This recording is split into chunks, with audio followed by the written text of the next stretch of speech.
Are you ready, church? Na-share nyo na ba? Hindi tayo mag-start. Agad din nyo na share. Let's open up our Bibles to Romans chapter 7, verse 15. Excited na akong tumahimik na naman kayo sa message for today. Romans 7, chapter 15. Then tatalon tayo ng 22 to 25. Romans 7, chapter 15. If you have your Bibles with you, Romans 15. Romans 7 rather, verse 15. I do not understand what I do. For what I want to do, I do not do. But what I hate, I do. Verse 22. For in my inner being, I delight in God's law, but I see another law at work in me, waging war against the law of my mind, and making me a prisoner of the law of sin at work within me. What a wretched man I am. Who will rescue me from this body that is subject to death? Thanks be to God who delivers me through Jesus Christ our Lord.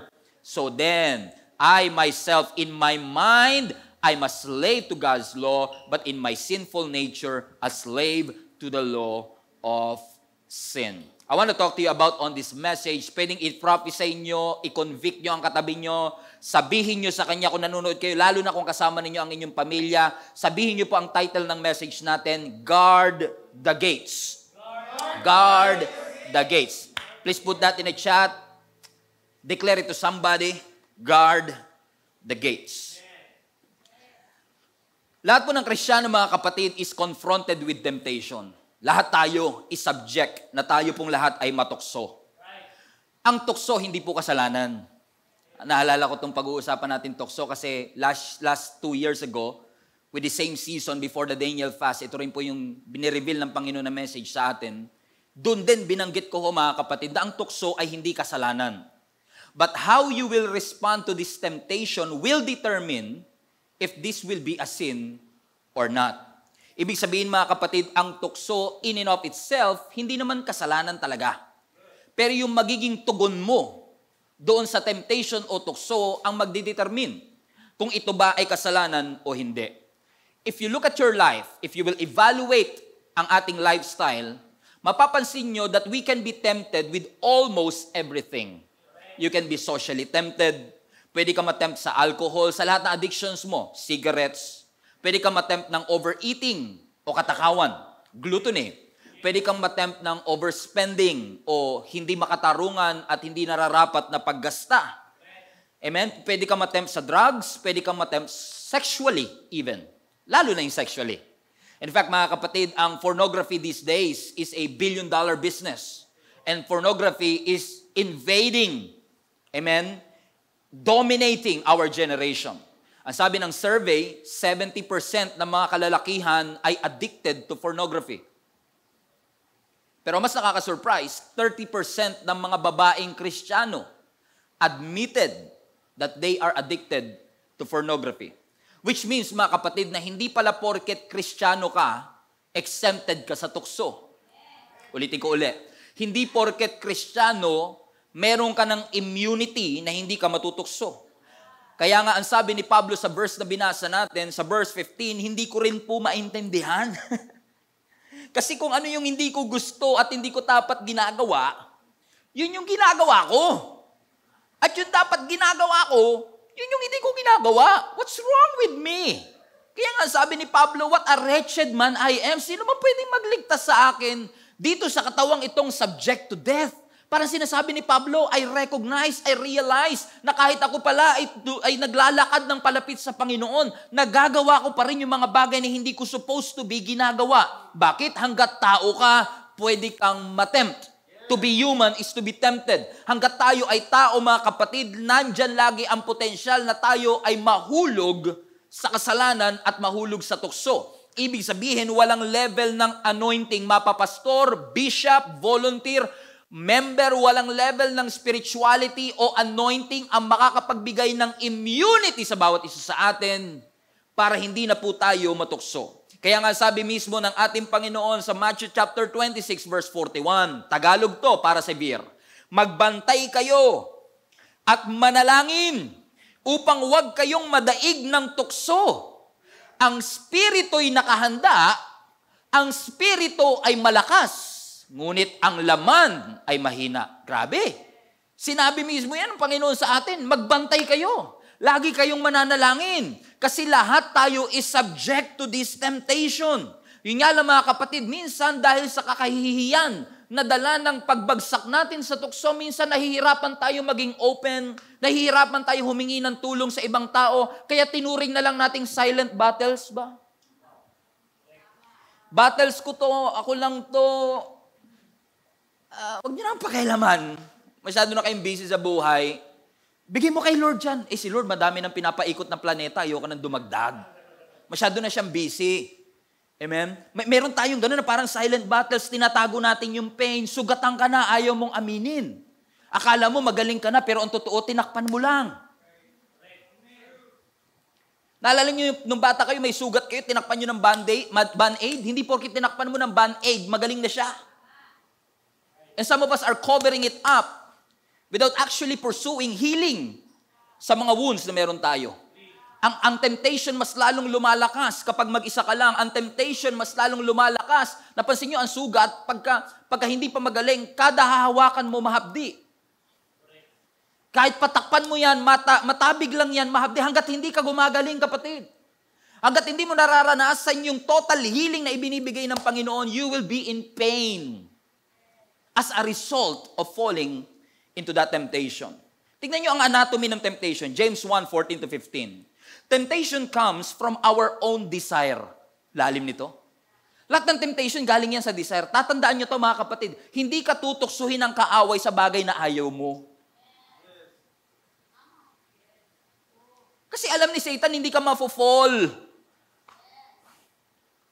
Fall in love. Pansin nyo lahat ng fall aksidente.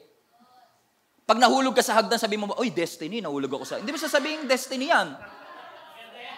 Di ba? Hindi destiny yon, accident tawag doon. Kaya hindi lahat na nafo-fall in love, destiny. Yung iba, aksidente. Sabi mo sa katabi mo, ingat ka sa mga fall in love na yan. Ang sabi ng scripture, may kilala ba kayo every week, iba girlfriend? Oh, ganyan ano. Hi, Lord. Forgive them for they don't know what they're doing. James chapter 1, no? Temptation comes from our own desire. Lahat ng temptasyon, lahat ng atake sa buhay natin ay galing sa mga desire ng ating puso which entice us and drag us away. Yun yung nagdadala sa iyo palayo sa Diyos. Verse 15, at yung desire na yan will give birth, nanganganak ng kasalanan. And when sin is unaddressed, kapag yung kasalanan inalaw mong lumago, it gives birth to death. Listen, so, ang anatomy ng temptation, desire na una, ini-entice ka ng desire, yung desire nagiging kasalanan, yung kasalanan pag pinabayaan mo lumalago, at yung kasalanan nanganganak ng kamatayan. So that's the anatomy of temptation. So nagsimula sa desire, ang ending kamatayan. Kaya pala pag ang isang tao ay nahulog sa temptation, nagli-lead ito sa mga serious consequences. Pwedeng pag na-fall ka sa temptation, you will feel lonely, you will feel depressed, pwede makaranas ka ng loss, pwede ka makaranas ng guilt, pwede ka makaranas ng doubt. Bakit? Ang plano ni Satanas, wasakin ka. Ang purpose ng tukso ay hindi lang para mahulog ka sa tukso, kundi mamuhay ka sa kasalanan. Ang purpose ng tukso, maging komportable ka sa mali. Kaya lahat ng tukso, appealing yan. Lahat ng tukso na ibinibigay sa atin, ipinapain sa atin, lahat yan appealing sa atin, pinagmumukhang tama yung mali at pinagmumukhang mali yung tama. Tatandaan po ninyo ito, ang ating pong spiritual na buhay, kapag kahit na ikaw ay na kay Kristo, lahat po tayo ay may danger na mapasukan ng temptasyon na ito. Alam niyo po, sa spiritual realm, ang tawag natin dyan ay gates. Everybody say gates. Parang pintuan ba? Lahat po tayo may mga gates. Physically, may mga gates tayo, no? Yung mata natin can be a gate. Yung tenga natin can be a gate. Yung mga minamasdan mo, pinapanood mo, ay pwedeng maging gate na mapasukan ng kaaway para tayo ay ma-fall into temptation or even sin. Ang takot can be a gate. Ang worry pwede maging gate. Anxiety. Pag lagi kang anxious, pwede maging gates yan. Kung saan makakapasok ang tukso at mahulog tayo sa kasalanan. Ang addiction, uncontrolled anger, unforgiveness can be a gate. Kaya importante mga kapatid for us to guard the gates. Guard the gates. Bantayan natin ito sapagkat dito tayo pinapasok ng kaaway. At kung pasukin man ng kaaway, Pastor, bakit naman iaalaw ng Diyos na tayo ay tuksuhin? Bakit? Kasi si Lord ba may kapangyarihan para ang tukso hindi na mangyari sa atin in the first place? Yes. Pero inaalaw ng Lord dyan because God wants to authenticate your faith. Kasi gusto ng Lord na yung faith natin maging totoo. Idaan sa apoy para malaman, teka, authentic ba to? Pangalawa, to perfect our faith. Para ma-make sure mga kapatid na yung pananampalataya at paniniwala na ating hinahawakan. Kasi marami tayo, no? Pagkabagong Kristyano pa lang tayo, laging prayer natin, Lord bless me, Lord fill me, pero walang nagpe-pray, Lord stretch me, Lord humble me. Alam niyo, sa pamamagitan ng mga temptation, na i-stretch tayo sa pamamagitan ng mga temptation, nakikita natin na, Lord, salamat, mahina ako, pero ikaw ang aking kalakasan. Lord, salamat, marupok ako, pero ikaw ang aking katatagan. Ang magandang balita lang, mga kapatid, kasi kanina pa kayo tahimik, ang magandang balita lang sa bawat isa sa atin, mga kapatid, you cannot avoid temptation, but you can overcome temptation. I say that again. You cannot avoid temptations in your life, but you can overcome temptations by guarding the gates. Now, I want to share to you 3 ways that you can guard the gates. Para tayong Baptist, may 3 points. Okay, how to guard the gates. Number 1, if you want to guard your gates, recognize the temptation. Everybody say recognize. Mahirap bantayan kung di mo alam kung sino kaaway.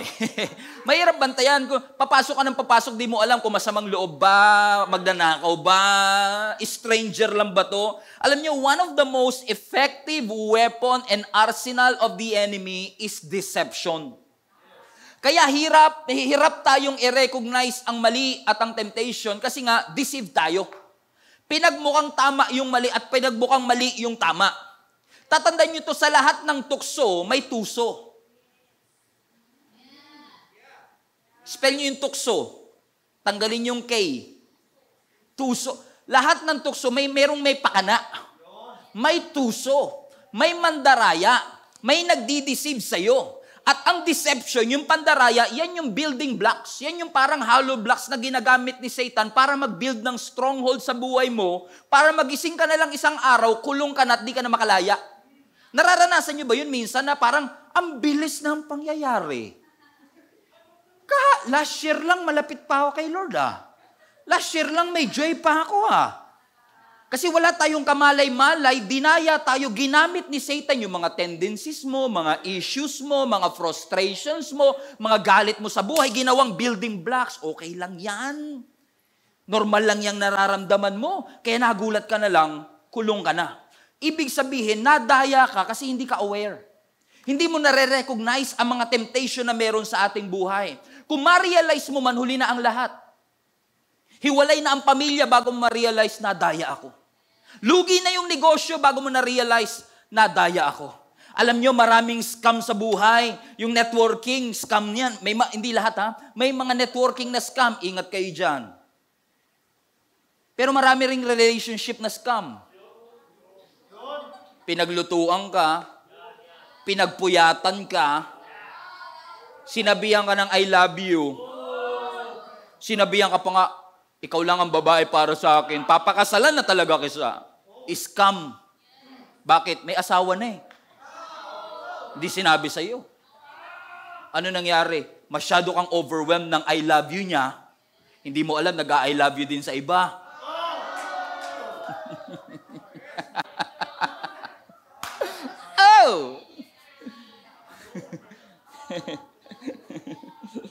Sabi mo sa katabi mo, palapit ng palapit sa'yo topic Late mo na na-realize, lugi na yung negosyo, ginastos na pala ng anak mo yung tuition fee. Nay, may project kami. May thesis po kami, Mobile Legends. Scam pala. Late na nalaman ni nanay. Yung ML pala, laro pala yan.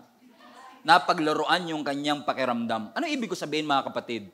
Ang deception ginagamit ni Satan para tayo ay ma-fall into trap.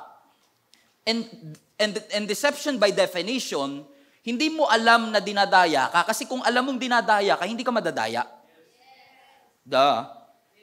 Hindi mo alam. Kaya ka nadaya kasi hindi mo alam na dinadaya ka. Pero ang kagandahan nito, mga kapatid, gusto ko ibahagi sa inyo mabuting balita, hindi po kalooban ng Diyos na tayo ay madaya. Kaya nga nagbigay siya ng Biblia sa atin, ng manual para ating saliksikin at alamin ano ba ang pwede kong tandaan para ako hindi ma-fall sa deception. Tingnan nyo, 1 John 2:15. Ang sabi ng Panginoon, do not love the world, do not love the world or anything in the world. If anyone loves the world, the love of the Father is not in them. For everything in the world, everybody say that, lust of the flesh, lust of the eyes, and pride of life, comes not from the Father, but from the world. Tignan nyo to, ha? Sabi ng Lord, pwede kayo maskam dito. Kaya ingat kayo. Huwag niyong mahalin ang mundo kasi ang mga pain ng mundo. Ito, lust of the eyes, lust of the flesh, pride of life. Everybody say lust of the flesh. Pag sinabing lust of the flesh, sa Tagalog, pita ng laman. Sa English na mas mababaw, cravings. Yung cravings mo, ginagamit ni Satan yan para ikaw ay mahulog sa kasalanan. Yung overeating, yung cravings mo sa matamis, possibly. Yung cravings mo sa alcohol, sa cigarette, yung bang, stressed ako, manigarilyo nga ako. That's a craving. That's an appetite. Yung lust, L-U-S-T. Yung laziness, yung addiction can be the lust of the flesh. Cravings. Sabi ng Lord, watch out for that. Works ng mundo yan. Pangalawa, lust of the eyes. Pag sinabi mo lust of the eyes, yung greed. Yung natatakam ang mata mo. Alam nyo, yung natatakam, di lang siyan eh. Natatakam ang mata mo sa fame, sa kasikatan, sa kapangyarihan, sa kayamanan. Sabi ng Lord, ingat ka dyan. Ba't ka ba bumibili ng appliances? Para saan yan? Para magpasikat sa ibang kapitbahay? Para ma-post mo sa homebodies? Lust of the eyes yan. Hindi yata alam na OFW yung homebodies. Hello mga virtual kapitbahay. Homebodies. Lust of the eyes yan. And number 3 is the pride of life. Gates to. Ito mga gates eh. Ang linaw sa Bible, hindi nilihim sa atin. Yung cravings, gates yan. Yung greed, gates yan. Yung arrogance o pride, gates din yan. Baka masyado kang self-centered, nag-i-struggle ka for power and everything. Yun nga lang, bakit, pastor, no? Alam na, nasa Bible, ang linaw. Hindi ko alam. Hindi kasi na-recognize. Yung temptation. Hindi tayo aware with it. Kasi ang temptation ng kaaway, very subtle, very discreet. Dahan-dahan lang. Hindi mo nahahalata. Sino sa inyo nadaya na kayo, hindi nyo nahalata? Yes. Di ba, madalas ngayon ang mga nadadaya ng scam, yung mga walang alam dun sa scam. Hindi nila alam yung... Pero alam nyo, ito matindi mga kapatid, watch this. Kung tayo man ay na-fall before sa scam o kasalanan, o sa temptation for that matter, very subtle, very discreet, di natin napansin, right? Pero ang good news, si Satan, walang bagong tricks. Wala siyang bagong scam. Yung scam ni Satan, paulit-ulit lang mula noon hanggang ngayon. Wala siyang bagong schemes, wala siyang bagong tricks. Kaya nga sabi ni Paul, all of you, sabi ni Paul sa church, I think that's in 2 Corinthians. Sabi ni Paul, all of you are aware of his scheme. Sabi ni Pablo, bilang simbahan, aware na kayo sa scheme niya. Pag sinabing scheme yan, parang yung coach sa basketball, yung play niya, o dito ka sa kaliwa, ang tawag doon scheme. Play. Game plan. Ang sinasabi ni Paul sa mga early church, hindi na baguhan kayo sa mga schemes ng kaaway. Yung mga deception ng kaaway, yung mga schemes ng kaaway, dati na yan. Luma na yan. Lust of the eyes, lust of the flesh, yan at yan din. Mula noon. Yung scam na ginamit niya kay Adan at Eva, yun din ngayon. Yung ginamit niya kay David, yun pa rin ngayon. Yung ginamit niya kay Solomon, yun pa rin ngayon. Yung sa Garden of Eden, yun pa rin ngayon. Yung sa wilderness, yun pa. Hindi siya nagbago. So, ibig sabihin, kung hindi siya nagbago, Amen? We can easily recognize it. Sabi mo sa katabi mo, recognize. Recognize the deception. Tingnan mo si Eva, mga kapatid, di ba? Nung kinain niya yung prutas ng pinagbabawal na, yung prutas ng kaalaman ng tama at mali. Kung Daniel Fash yun, pwede yun eh. Prutas yun eh. Joke!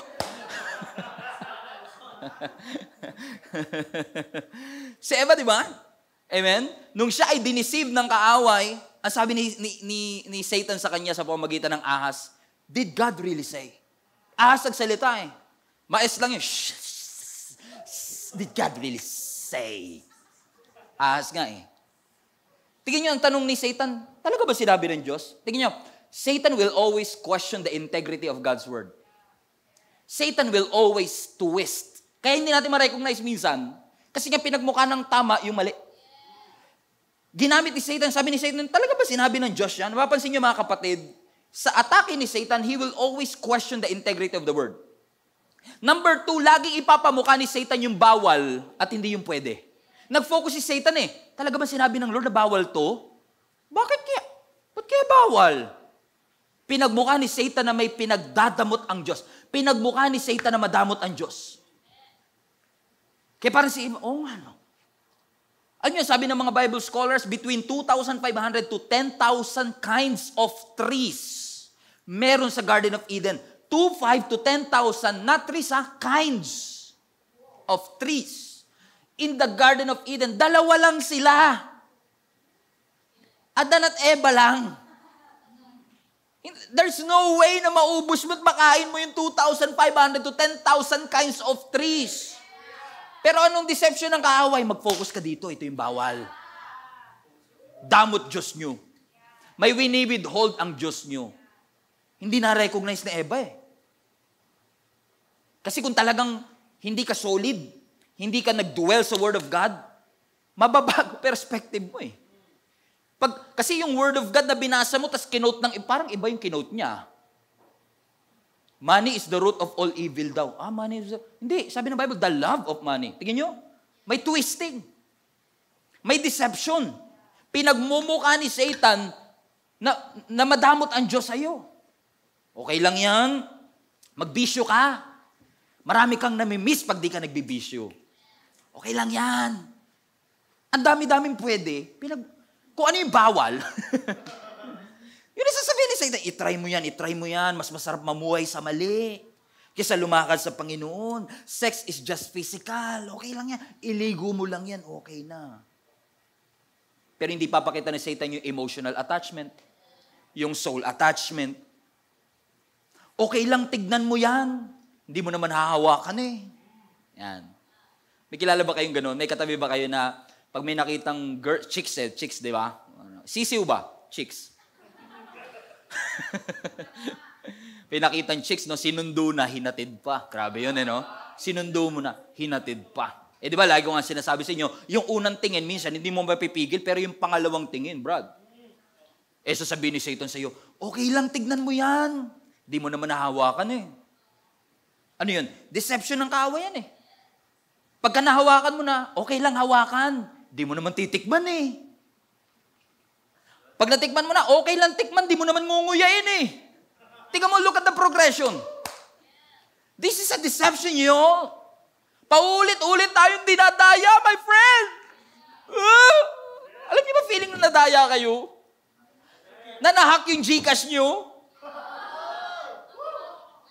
Na sinabi sa'yo ng kaibigan mo siya manlilibre. Tapos walang dalang ATM tsaka pera. Do you know the feeling? Mga kapatid, listen to me. Friendly advice. 10 beses ka nang naloko. Huwag ka nang magpa-11.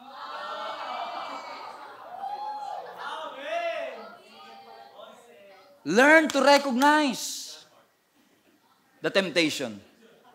Number 2, how to guard your gates. Pag na-recognize mo na yung temptation, guarding your gates requires, hindi kayo makamove on. Guarding your gates requires you recognize the temptation. Number 2, resist the temptation. Okay, now you recognize it. Ang instruction ng Panginoon now, you resist it. Everybody say resist. Resist. Okay, build up ko lang ha. Hindi porket natutukso mahina. I mean, hindi porket tinutukso. Okay, lahat ng natukso mahina, syempre nahina. Kung natukso ka na-fall ka na. Pero hindi lahat ng tinutukso mahina. Kasi even Jesus was tempted. He did not fall for it, but he was tempted. Kung si Jesus nga natukso, ikaw pa kaya? Ano ka ba, supernatural power ka ba? Amen? So pwede kang tuksuhin, pero ang ating goal, ang ating ipinapanalangin sa Panginoon, huwag tayong ma-fall sa tukso. Okay? Sino sa inyo naniniwala, kahit na sino sa inyo naniniwala God will protect us? Okay? Pero kahit na God is protecting us, may chance na manakawang ka pa rin sa bahay. Kahit nakalak ang pinto mo? Kahit nakalak ang gate mo? Yes. Kahit nakalak ang gate mo, double lock, triple lock, auto lock, digital lock. Lahat yan. Hindi mawawala yung chance na tayo ay manakawan. Tama po ba mga kapatid? Pero kahit na may chance na manakawan, naglalaka pa din? So kahit may chance magka-COVID, magpababoxing ka pa din? Hindi, joke, illustration lang. Amen? So tingnan nyo to ha. Recognizing the temptation is one thing. Resisting the temptation is another thing.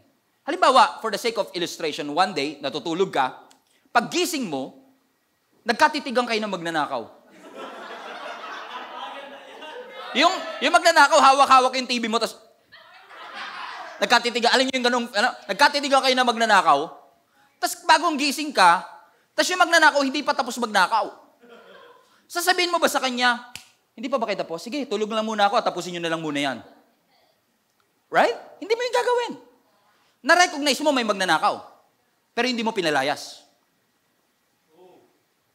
It is possible, mga kapatid, that we recognize that there is a temptation in our life, nagkatitigan kayo, pero sabi mo, okay lang, diyan ka lang. Tulog lang uli ako. The next stage to guard your gates is make sure that you recognize may magnanakaw sa bahay nyo. At pangalawa, palayasin mo yung magnanakaw sa bahay nyo.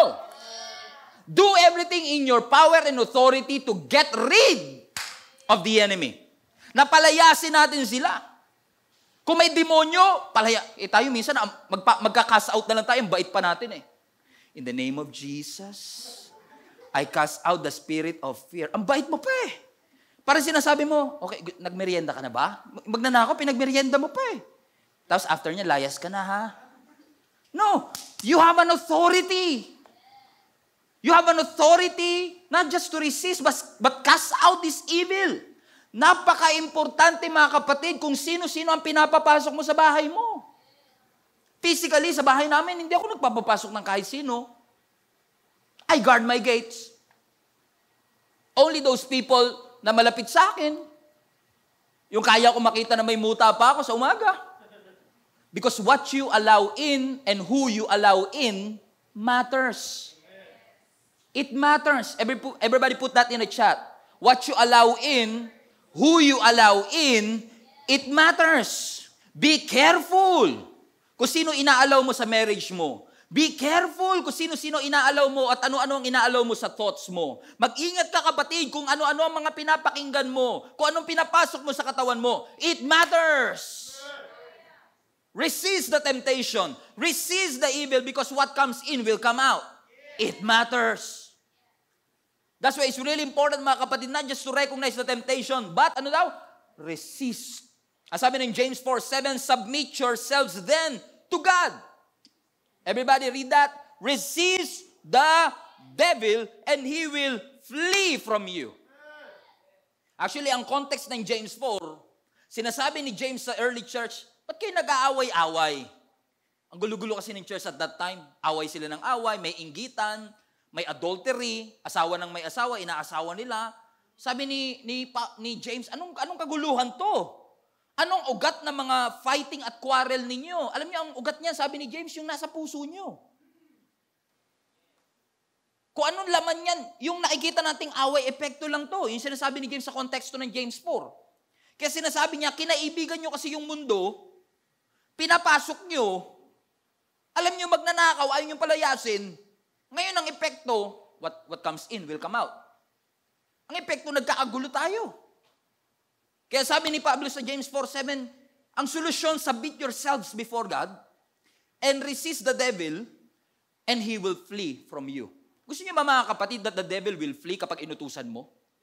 Hindi pag inutusan mo yung diablo, parang, hindi ka nagko-quiet time eh, pailalayasin mo pa ako. Hindi ka gagantihan ng kaaway eh. Bakit? Meron kang authority. And watch this. Kung pag-aaralan niyo yung verse, mga kapatid, very interesting sa akin, yung source of authority. Ang source of authority sa verse na ito, para magkaroon ka ng authority over the devil, is submission. Now, that's interesting kasi tayo, ang thinking natin, authority is position. Dito sa verse na ito, ang authority, submission. Pag nag-submit ka kay Lord, ang key to authority, submission, at dahil may submission ka, may authority ka, makakapag-resist ka. Kaya nga sabi ni James, submit yourselves to God. So, ibig sabihin, resist the devil, use the authority that God has given you, gamitin mo yung otoridad.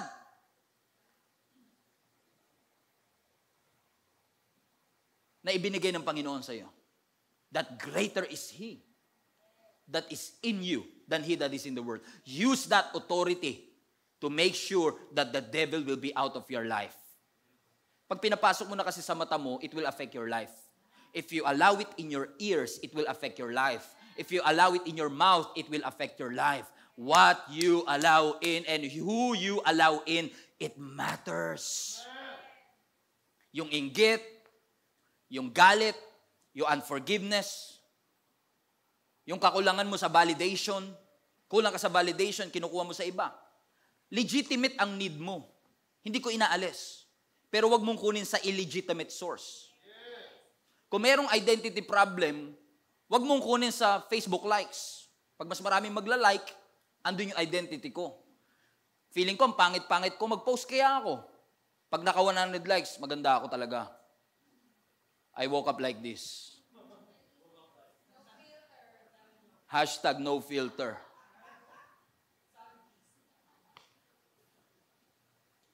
Hinahanap mo din yung validation. Only to find out na kahit gaano kadaming likes, it will not satisfy. You cannot resist it. Listen to me, guys. Zoom na. Nasa gitna tayo. Eye to eye, Brad. You cannot resist it because you don't know who you are and whose you are. You have an authority, my friend. Naalala niyo si Jesus nung siya'y tinempt? Ang unang, sabi ng demonyo sa kanya, if you are. Ahas nga eh. The Son of God. Remember that? That he was brought into the wilderness. Let's follow the story. Verse 1, then Jesus was led by the Spirit into the wilderness to be tempted by the devil. Verse 2, after fasting 40 days, hallelujah, 21 lang kami. After fasting 40 days and 40 nights, Jesus was hungry. Watch this, verse 3. And then the tempter, Satan, the accuser, came to him and said, if you are the Son of God, tell these stones to become bread. Everybody say stone. Everybody say bread. Kung talagang anak ka ng Diyos, gawin mong bread itong stone. Now, gutom si Jesus at this point. Nagkatawang tao siya, he fasted 40 days. Obviously, he was hungry. The Bible says he was hungry. Pero kapag gutom ka, bato ba kinakain mo? No. Magiging source siya ng digestive problem. Ang gusto ni Satan, gutom. May legitimate need. Kuhanin natin sa illegitimate source. Pag gutom ka, bato kainin mo. Pag kulang ka sa validation, mag-post ka. Pag may problema ka sa spending, ito gawin mo. Pag may problema ka sa overeating, mag-diet pills ka. Hinahanap mo yung legitimate need sa illegitimate source. Anong solusyon ng Panginoon? Look at this. Verse 4. Then Jesus answered, it is written, man shall not live on bread alone, but by every word that comes from the mouth of God. The devil is waiting to get an opportunity to get in your gates. Most of the time, he's in, but we have to resist it through the word of God. Reminding yourself, mahal ako ng Diyos, ang validation ko nasa Panginoon, ang approval ko nasa Panginoon, hindi ko yan kukunin sa illegitimate source. You should know who you are and whose you are for you to resist the temptation. I am loved. I am redeemed. I am forgiven. I am fearfully and wonderfully made. I am the child of God. I'm not a slave. I am a victor. I am loved. God loves me. Not because of what I can do, but because of who I am in Christ. I am loved. Then you can resist the temptation because you know who you are. And since you know who you are, you have the authority to cast out every demon. Pag di kasi natin alam kung sino tayo, kung saan-saan lang tayo. Lagi kong ginagamit itong illustration na to. Kapag ikaw ay kinasal sa beach wedding, naka-gown ka. Sabi ng photographer mo, pagkatapos ng kasal, talong kayo sa dagat, swimming kayo. Hindi ka basta-basta mag-swimming. Naka-gown ka eh. Pero kung nakasando ka, naka-short ka, sino sa inyo, pag nakasando, naka-short, madaling tumalon sa swimming pool. Kasi hindi mo inaalala yung gown na binili mo ng 100,000. And sometimes we are not aware of who we are, what we wear, kung sino tayo, di natin alam, puting-puti yung ating damit. Pag inutusan ka ni Satan, talong ka naman ng talon kung saan-saang ilog. Because you don't know who you are. You're not secure. At dahil doon, na-fall ka into temptation, na-fall tayo into sin, I don't judge or condemn anyone, but it will produces shame, guilt, condemnation. Instead of worshiping the Lord, you are beating yourself up. I failed. I'm a mistake. I did this, I did that. Wala akong pagkasa magbago. Kaya wala kang authority to cast out the enemy. Do you agree with me, mga kapatid? But how many among you, mga kapatid, wants to overcome? That's point number 3. If you want to guard your gates, we have to overcome the temptation. From recognizing it, to resisting it, to overcoming it. I pray in Jesus' name, maranasan ito natin sa ating mga buhay. Alam niyo mga kapatid, let me just say this up front, para malinaw lang ha. You cannot overcome temptation on your own. I say that again. Ito yung lugar ng ameners, dapat dito yun. You cannot overcome temptation all by yourself. You need the grace of God to overcome the temptation. You need the mercies of God to overcome the temptation. You cannot do it alone. Kaya nga lagi ko sinasabi, di ba? Mas madali ka matitem kung mag-isa ka. So kailangan mo na accountability partner, kailangan mo ng link-up group, kailangan mo ng leader, kailangan mo ng somebody na tinuturi mong nanay o tatay na magiging accountability partner mo at magsasabi sa iyo, hey, ingat ka dyan. Kasi you cannot overcome it alone. Sinosolo mo. Alam nyo, ang temptation malakas sa isolation. Huwag mong suluhin ang sarili mo. Kaya ko to. Kilala ko na siya, na-recognize ko na siya, nag-cast out na ako, pinag-pray ko na siya, pero hindi mo ma-overcome. Hindi natin ma-overcome kasi sinosolo natin yung trabaho. Sabi ng Lord, cast all your cares. Dami nang iniintindi ni Lord. Dadamay ko pa ba yung sarili ko? Ayoko na. Dami nang iniintindi ni Lord. 7.5 billion. Dami-dami nagdadasal. Sasama ko pa yun sa akin. Hindi, sabi ng Lord, it's my delight to receive your cares. Bigay mo lahat. Ma-overcome mo lang yan pag binigay mo lahat. Yes, kailangan natin accountability partner. Yes, kailangan natin ng link-up group. Kailangan natin ng church. But more importantly, you need God. Because only through His grace we can overcome this temptation. Kasi na-convince na tayo, nadaya na tayo ni Satan, okay lang yan. Mapagtatagumpayan mo yan mag-isa. Pero sa totoo lang mga kapatid, Christianity is being intentional every single day. Every single day. Kaya nga sabi ni Joshua, di ba? Amen? Kailangan nyo, kung ayaw nyong sambahin ng Diyos, pumili kayo ng Diyos na sasambahin ninyo.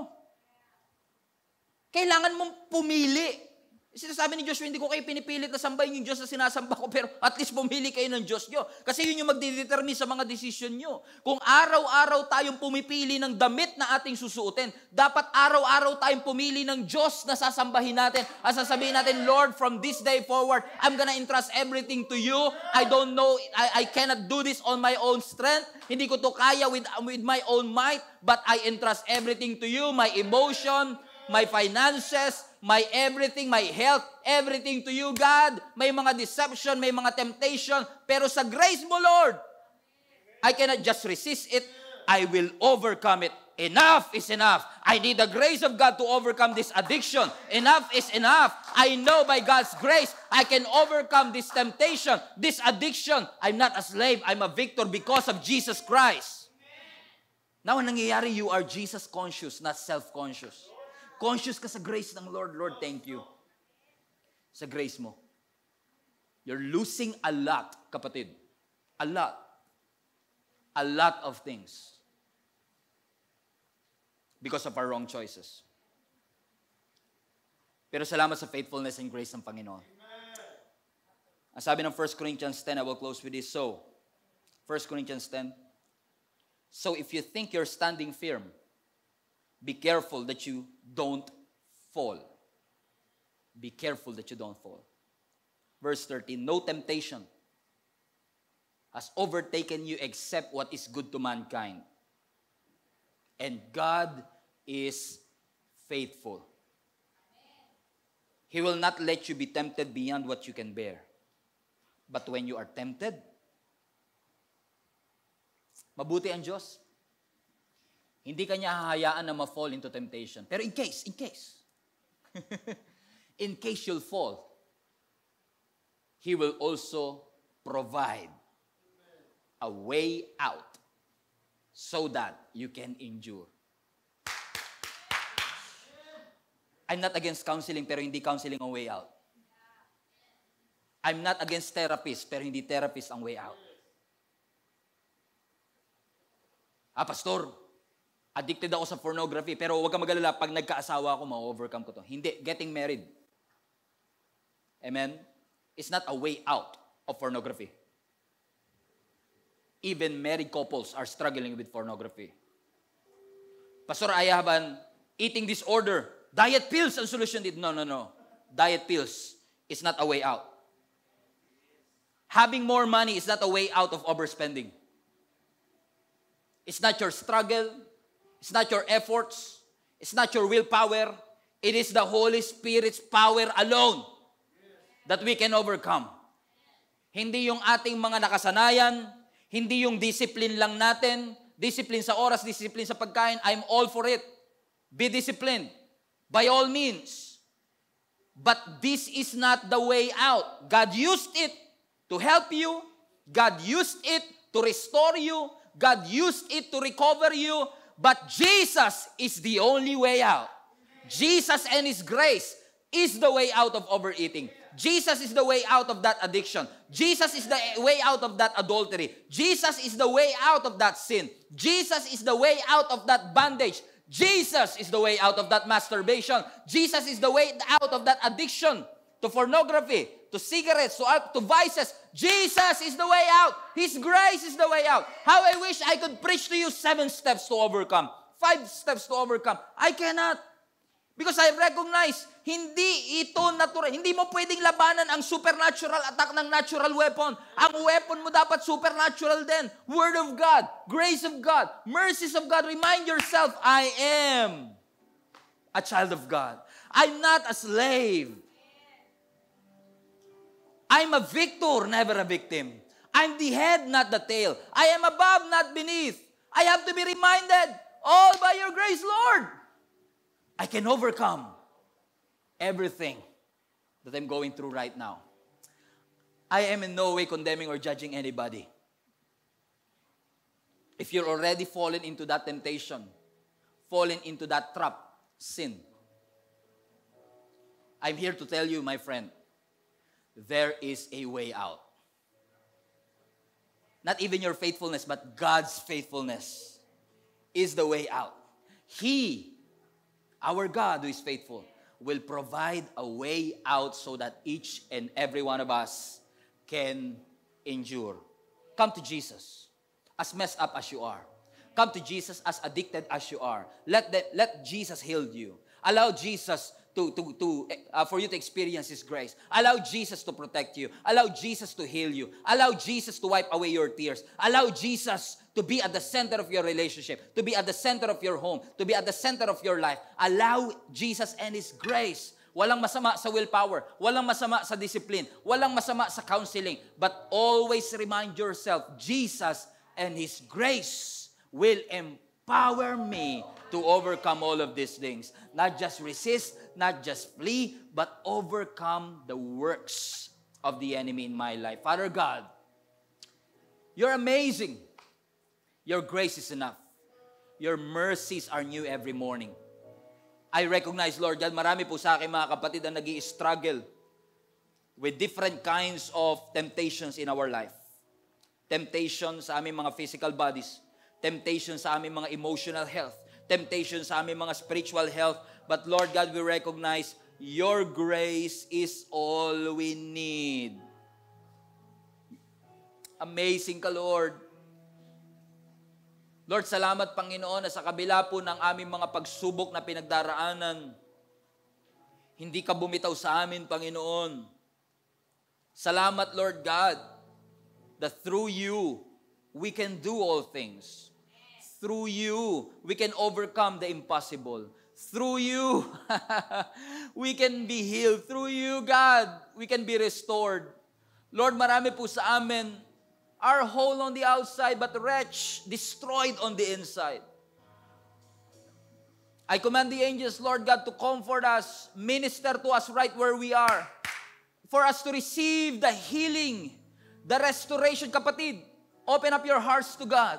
Kapatid, buksan mo ang iyong puso, maging transparent ka, maging open ka, maging honest ka sa Panginoon. At sabihin mo sa Kanya, Lord, without You, I am nothing. I need You in my life. I need Your grace in my life. Lord, remind me who I am. Lord, remind me what You've done for me. Lord, remind me of the power of the cross. Lord, remind me of the finished work of Jesus Christ. Lord, remind me of that wounds that You have endured. Lord, remind me sa lahat ng mga bagay na tiniis mo para ako'y lumaya. Lord, allow us to break free from every addiction, every bondage, Lord God, na gumapo sa amin for years. And we recognize, Lord God, kahit na 10 taon, 5 taon, 15 years, Lord God, Your power, Lord God, the resurrection power of Jesus Christ is the power that we have for us to say, I am free, I am forgiven, I am redeemed, I am restored. Hello guys, thank you so much for watching this video. Small favor lang before you leave,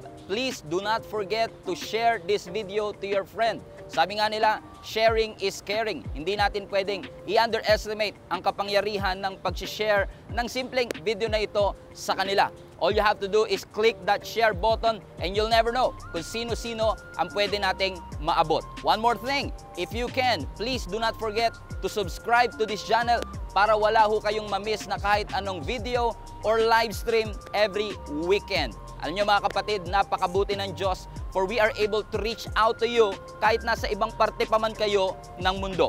If you want to support us and continue doing what we are doing, I would like to ask you to support this ministry. Give financially.